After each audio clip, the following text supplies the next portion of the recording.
Les entrepreneurs qui font demain sont dans Bismart l'émission avec Société Générale.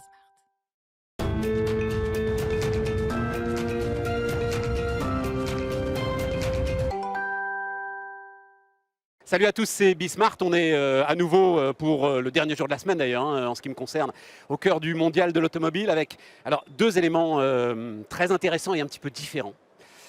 D'abord, là, vous le voyez derrière moi, on va parler jeux vidéo, voitures digitales, Web3, NFT. Vous avez peut-être suivi d'ailleurs, il y a eu, je crois, une dizaine de jours, mais on en reparlera.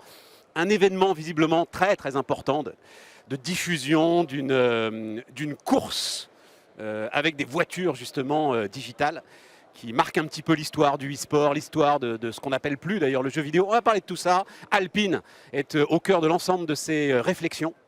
Est-ce qu'il y a du business vraiment derrière ça? On va voir. Et puis ensuite, si vous avez suivi les épisodes précédents, le patron du marketing de Renault nous disait ce qui fait vendre une voiture aujourd'hui encore, quoi que vous en pensiez, c'est le design. Donc on ira parler design. C'est parti, c'est Bismart.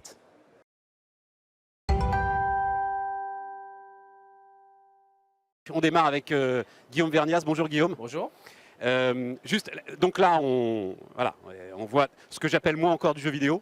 C'est de l'e-sport. C'est du simulateur, on appelle ça du sim racing dans le milieu. Sim racing. Voilà. Exactement. Et on va raconter évidemment tout ce que tu fais, on va raconter ton lien avec l'équipe Alpine, mais ce qui est marrant, c'est quand on s'est installé, la consigne c'était vraiment, et surtout vous coupez pas le flux, c'est-à-dire il y a quand même une grosse attente pour jouer sur ces démonstrateurs là aujourd'hui. Exactement, donc il faut juste scanner un QR code, on rentre dans la queue et ensuite on peut rouler. Ouais, voilà.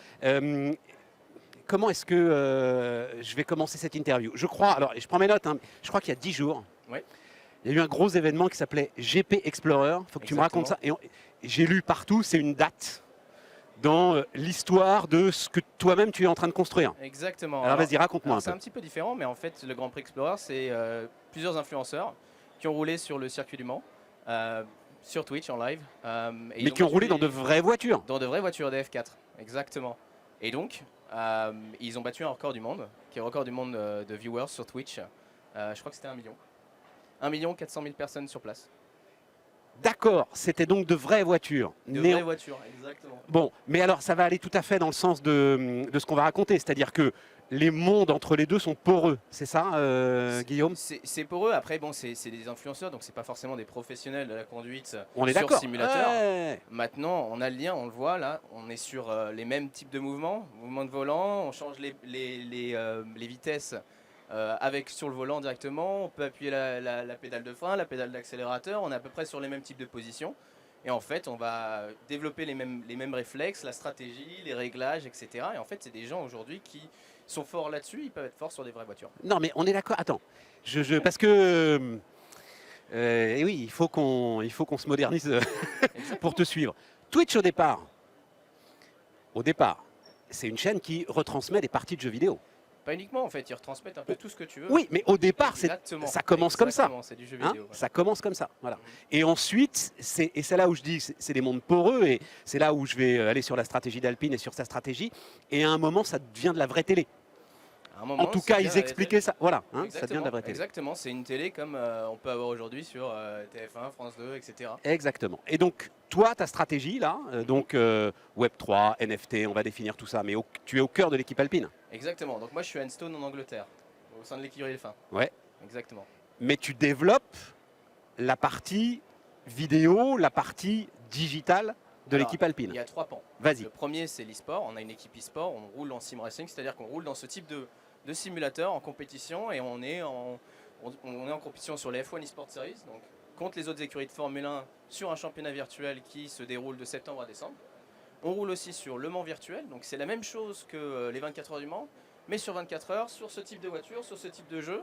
Et chaque écurie en fait a son équipe et on est en compétition et il y a un certain nombre de personnes qui regardent. Un certain nombre, tu peux nous donner des chiffres?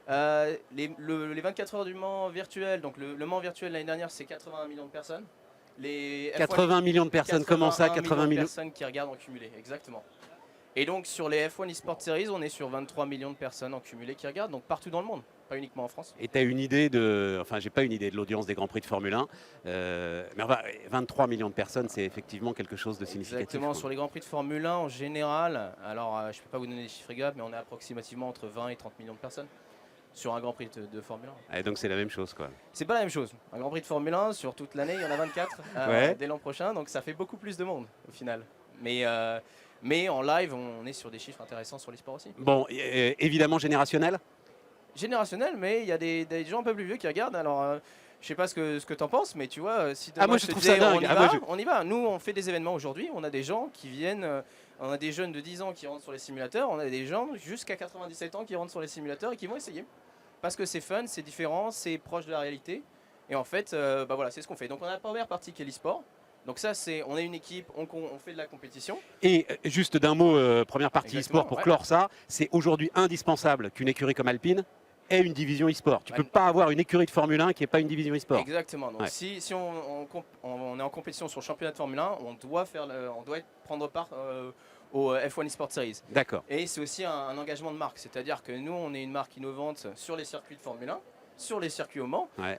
sur les voitures que vous pouvez voir tout autour, mais on a envie d'innover aussi dans le monde du virtuel, et on a envie de se développer dans ce monde-là et d'être innovant, et d'où les parties suivantes, Web3, NFT, on en parlera. Alors, allons-y. Ok, e-sport, on l'a vu. Maintenant, Web3, NFT. Alors, déjà pour moi, c'est un petit peu la même chose, Web3, NFT. Alors, le deuxième pan, c'est le pan du gaming, pardon. Le pan Vas-y. du gaming, c'est comment, en tant que constructeur automobile, on révèle des voitures comme la 110R, mais aussi sur des jeux vidéo. Comment est-ce qu'on donne l'expérience aux gens de pouvoir conduire nos concept cars dans le futur? Et c'est sur quelque chose on va travailler, c'est le monde du gaming, et c'est aussi comment on donne l'opportunité aux gens de tous les jours, donc les gens qui viennent sur le stand d'aujourd'hui, d'avoir une expérience gaming avec nos véhicules de compétition. Ça, c'est quoi? C'est pour construire ce qu'on appelle un territoire de marque. Parce que, et c'est pas parce que je vais aller faire, et même si je m'éclate sur le simulateur, que je vais avoir les moyens d'acheter une Alpine. Enfin, on est d'accord. Tout dépend. Mais au moins, en tant que consommateur et que fan, tu as l'expérience de conduire Voilà, une c'est 110 ça, c'est sur ça. un jeu vidéo, sur un simulateur et avoir des sensations avec ce véhicule. Et C'est donc, ça qui est très et donc important. là, c'est l'élément très important aujourd'hui, c'est communauté. Tu crées une communauté exactement. comme ça autour d'Alpine, Exactement. autour de cette marque. Communauté digitale, et du coup, ce qui nous emmène sur le pan numéro 3, qui est le pan du Web 3. Alors le Web 3, ça englobe plein de choses. Ça englobe la métaverse, ça Ouais. englobe la blockchain, ça Ouais. englobe les NFT. Et donc Ouais. c'est toute cette technologie qui est super intéressante pour une marque innovante comme Alpine qu'on va aller utiliser. Aujourd'hui, par exemple, des trucs tout bêtes, les NFT, c'est des mémorabilia digitaux. Si vous scannez ce QR code ici, vous allez Ouais. récupérer un mémorabilia digital de votre venue sur le stand. Donc Ok, ça, bon. c'est un asset digital qui vous Ouais, permettra c'est un asset digital, je vais avoir du mal à vendre quand même, non? Si. non, parce qu'en gros, si on scanne ce QR code, demain, les personnes qui ont scanné le QR code, elles peuvent être sélectionnées pour faire un tour de l'usine de Viry-Châtillon, par exemple. Ah ouais. Donc, en fait, nous, ça nous permet de faire une clé digitale qui va être à portée de tout le monde, plus ou moins, et de faire partie de la communauté alpine Voilà, via c'est des ça. expériences digitales, Communauté alpine. via de l'innovation. Est-ce qu'il y a du business derrière ça? Je comprends, hein, communauté, je comprends tout ça. Mhm. Est-ce qu'il y a du business? Il y a à un surtout moment un engagement, il y a un engagement de communauté important parce que c'est du business derrière, parce que des gens qui sont amoureux de la marque et qui vont avoir des points d'action avec la marque digitaux, en fait, demain, c'est des gens qui potentiellement vont acheter du merchandising, vont potentiellement acheter une voiture, vont venir sur nos événements, et donc ça, c'est du business. C'est du business aussi pour nos sponsors. Aujourd'hui, on est sponsorisé par plusieurs marques Web3, dont Tu as raison. Binance, Tu as raison. qui est aujourd'hui la plus grosse plateforme d'échange de crypto, 40 millions d'utilisateurs et des milliards de volumes de transferts par jour. Et donc avec eux, on a créé ce qu'on appelle un fan token qui s'appelle Alpine. Aujourd'hui, c'est quand tu achètes le fan token Alpine, tu as le droit de voter sur des sujets liés à la vie de l'écurie. Donc demain, si moi j'ai une part d'Alpine token sur la crypto Binance, eh ben, je peux voter sur quel type de chaussures je veux qu'Esteban porte pour le Grand Prix de France, par exemple. Ou Esteban qui est l'un de vos pilotes. Exactement, Esteban Ocon. Et donc, ou alors je peux voter sur le design de ce joli t-shirt Alpine Sport. Donc c'est comme engagement de communauté. Aujourd'hui, c'est un token qui vaut environ 32 millions de dollars de market cap, par exemple. Donc oui, il y a du business dedans, mais il y a de la communauté. Comment ça, 32 millions de dollars de market cap? C'est-à-dire qu'il y a 32 millions de dollars d'investis sur Non, ce mais je sur comprends, ce mais token t'en digital. as combien de tes tokens comme ça? Aujourd'hui, il y en a 11 millions 3 en circulation. C'est-à-dire que chacun des gars là, qui a un de ces tokens aujourd'hui, il a donc à peu près 3 euros, quoi. À peu près Enfin, 3 dollars. Ouais, À peu près 3 dollars. Quoi. exactement. Ouais, exactement. Mais et tu penses qu'il va y avoir un peu de spéculation autour de tout ça? Enfin, tu penses que ça peut avoir de la valeur? Ça peut avoir de la valeur, ça dépend de nous. En fait, ça dépend de nous en tant que marque, qu'est-ce qu'on fait pour développer de la valeur. C'est pas le but du jeu, c'est pas le but du jeu. C'est pas le but du jeu. Le but du jeu, c'est de donner une voix en fait aux fans. C'est incroyable. Hein. on essaye de développer et d'innover dans ce milieu-là parce que on est une marque innovante, on a envie d'être avant-garde. Ouais. C'est le motto aussi de la marque à un moment donné. Tout à fait. Et voilà, on a envie de révolutionner aussi le mondial de l'automobile avec des simulateurs, avec des NFT. Et c'est comme ça qu'on travaille et c'est la mentalité aujourd'hui chez Alpine. Merci pour tout ça. Merci. Merci infiniment. Voilà, nouveau monde de l'automobile et on va basculer donc tous ensemble maintenant du côté du design. On continue Bismart, on se retrouve dans un instant.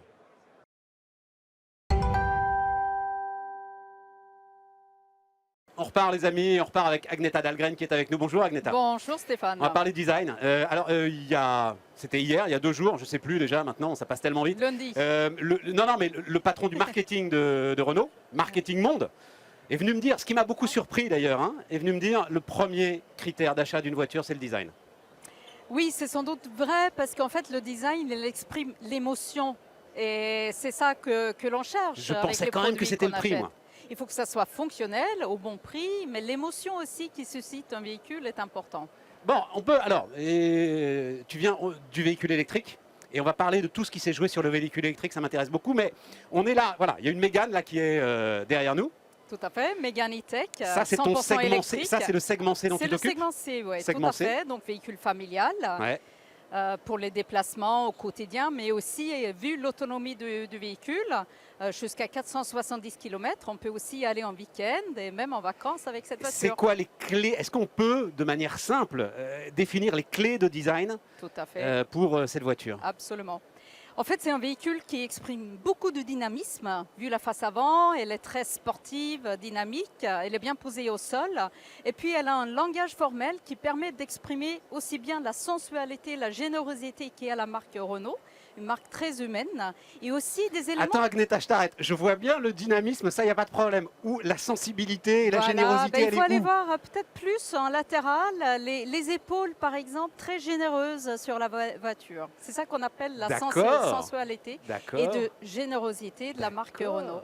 Et Et associé donc, à qui ça, gomme un petit peu le caractère qui pourrait être un peu agressif. agressif, je ne sais la pas, face mais avant. je dirais dynamique de la face avant. Ouais. Et associé à ça, on a beaucoup d'éléments assez techno Ouais. intégrés de la voiture Ouais. qui montrent justement le contenu technologique de la voiture, évidemment, et aussi une certaine maîtrise de la qualité. C'est ça aussi qu'on veut exprimer à travers ces éléments décor plus techno. La techno, il faut la montrer.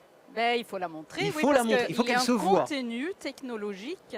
Oui, mais il pourrait très être masqué, importante. discret. C'est dommage en même temps, parce que la techno, c'est quoi? C'est la signature lumineuse d'un véhicule. Ouais. C'est aussi à l'intérieur, bien sûr, après, plein de choses, notamment l'écran Open Air Screen Ouais. dans une Mégane électrique. Ouais. C'est aussi toutes les ADAS, les aides à la conduite D'accord.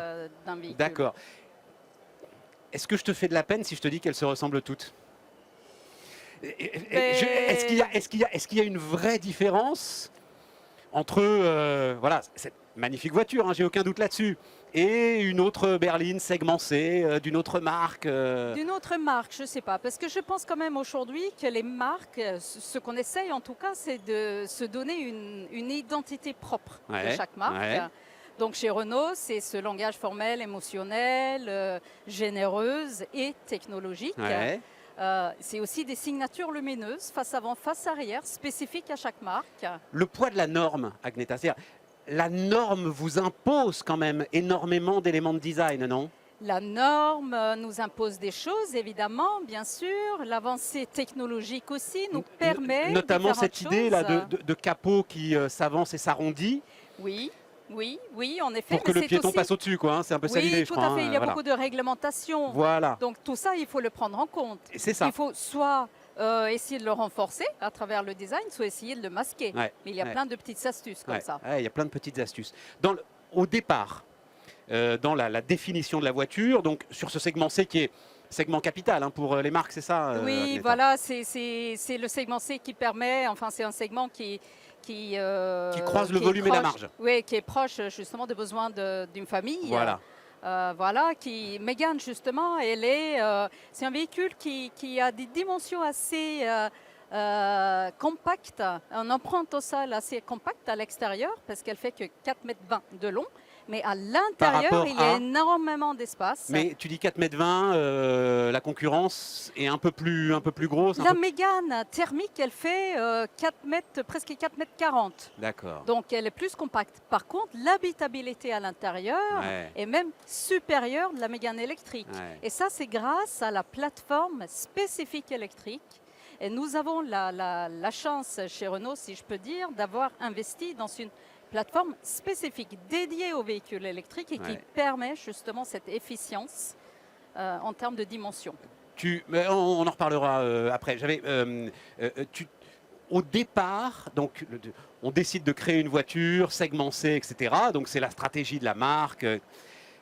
C'est d'abord un trait de crayon ou c'est d'abord des ingénieurs qui assemblent des... Tout se fait un petit peu en même temps parce petit qu'on peu en même on travaille ensemble, différents métiers qui interviennent dans la création d'un Donc c'est quoi? d'un Attends, je nouveau vais essayer de véhicule. visualiser le truc. Vous êtes autour d'une table au départ, j'en sais rien moi, Ouais. directeur du design, directeur des opérations, là, etc. Et ensemble, on va commencer à faire naître ce truc. Oui, soit qu'on remplace un véhicule existant. Par exemple, on remplace la Renault Clio par une nouvelle génération Ouais. de Clio. Ouais. Dans ce cas, on sait à peu près les dimensions qu'elle doit faire le véhicule.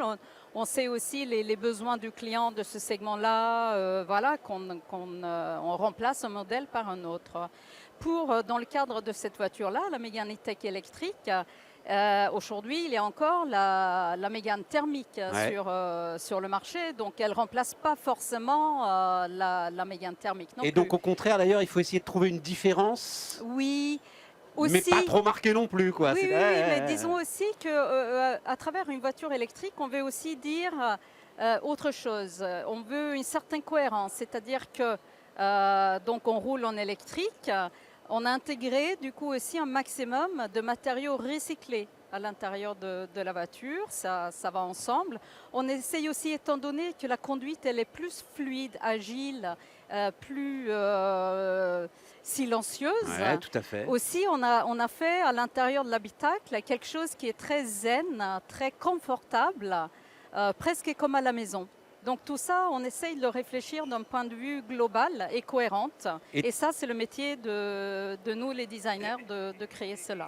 Et tu t'occupes autant de l'extérieur que de l'intérieur. Bien sûr, tout à fait. Nous, voilà, et les couleurs et matières, Dans tes réflexions, j'y connectivity. pensais pas, mais là la question vient parce que dans tes réflexions, on va reparler de voiture électrique, mais la voiture autonome et le développement d'une forme de conduite autonome va amener des changements profonds dans l'habitacle. Aussi, parce qu'aujourd'hui, par exemple, dans cette voiture, il y a un certain degré d'autonomie, c'est-à-dire on peut lâcher le volant quelques secondes ou voilà, En quand dessous on est de sur 40 sur- km/h, sur la ou en route, dessous- parce oui, voilà, que c'est ça. voilà, la voiture, elle se maintient dans la voie toute seule. Et ça va peut-être changer la façon dont on conçoit les habitacles. Évidemment, si on va plus loin dans ce domaine-là, ça peut aussi changer des éléments. C'est-à-dire que si on n'est pas obligé de tenir les mains sur le volant, on peut s'imaginer que le siège, il peut rester un petit peu plus reculé Ouais. pour une assise, Ouais, c'est ça. peut-être un petit peu plus confortable. Ouais, c'est ça. Voiture électrique, donc maintenant. Donc tu as été dans la toute première équipe qui a conçu la Zoé. Aussi. Voilà. Oui.